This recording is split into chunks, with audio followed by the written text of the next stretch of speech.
Jorge Masvidal continues his long-standing feud with Leon Edwards. In an interview with MMA Fighting, Masvidal confirmed his intention to come out of his brief MMA retirement. He expressed a desire to settle his unfinished business with Edwards, suggesting UFC 310 in Las Vegas on December 7th as a potential fight date. "I know he wouldn't fight me," Masvidal said. "He got offered and turned it down. He don't want this. I tried to fight him. Leon Edwards doesn't want this. He had other options. He went for other things except fight me, basically. I'll tell you that much. I'll tell you right now, Leon, I will whoop your effing ass."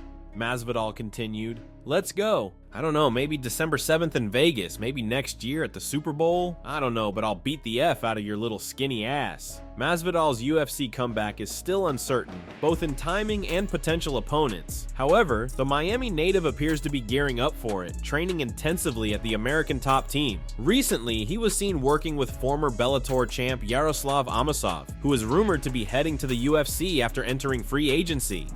Sean Strickland reveals an altercation he had with the UFC light heavyweight title challenger Khalil Rountree in the gym. On the Joe Rogan podcast, Strickland explained that part of the tension between him and Rountree comes from a time when he gave what was meant to be an inspirational speech at the gym, but threw in a little jab at Rountree that didn't sit well. Strickland said, "We're training right, and I give some good speeches, some good raw speeches, and I'm like, when you guys are wrestling, you've got to pick the baddest mofo here, and if I see you with Khalil Rountree, I know that's not what you did." So I said that speech as a raw moment for Khalil to be like, "F you, Sean, I'm gonna show you what's up." And I thought it would make him step up, but instead he just stormed off the mat. He walked off and he's like, "Sean, I don't respect you, I don't like you." Sean Strickland is set to join Alex Pereira's camp before Poatan and Rountree face off at UFC 307.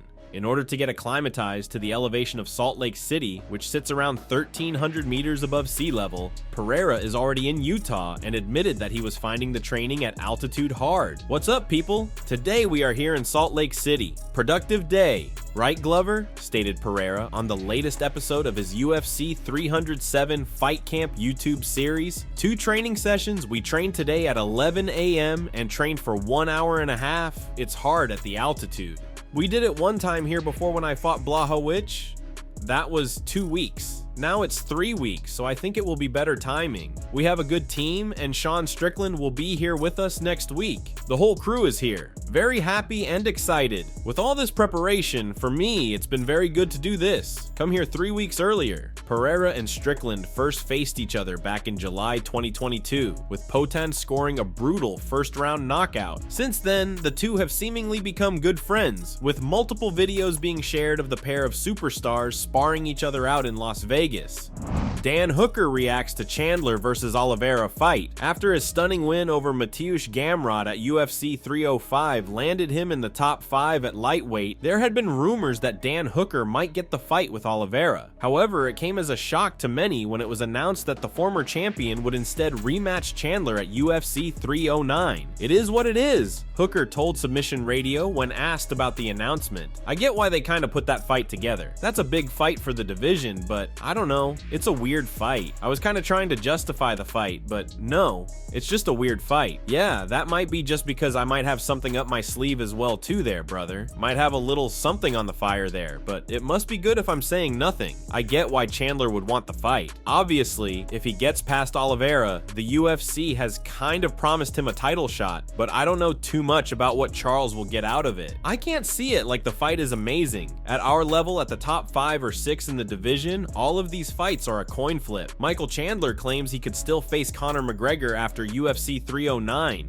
While it appears that a win over Oliveira would set him up for a shot at champion Islam Makhachev, there is also always the possibility that Chandler ends up going back to the Conor McGregor fight. The Irishman is the sport's most famous figure and would draw a monster purse. Chandler told the media, "I've always given my opponents a ton of respect. There's a difference between booking a fight with Conor McGregor and everyone else in the entire sport. There's different dates, locations that you put Conor McGregor on. It's different, and there's a lot of layers. I love the fight against Conor, and I will fight Conor in 2025. But right now, we're going to go and fight and beat Charles." Jon Anik outlines the bright side for the UFC following Sean O'Malley's title loss. Play-by-play commentator Jon Anik thinks a recent revelation might have lifted the UFC's spirits after Sean O'Malley lost his bantamweight title. O'Malley's reign came to a decisive end when Merab Dvalishvili took him down earlier this month at Noche UFC, where they headlined the pay-per-view event at the Sphere. That result saw O'Malley's divisional rule end in his second defense, 6 months on from his first opposite Marlon Vera in Miami. In the eyes of some, the Machine played spoiler for the UFC's plan to ascend O'Malley to superstar status. Jon, however, has explained why the organization may not be as down on Suga's loss as many would expect. He recognized that Dvalishvili's victory might not have been the result the UFC was hoping for at the time. However, with the news of O'Malley's injury, a torn labrum that needs surgery,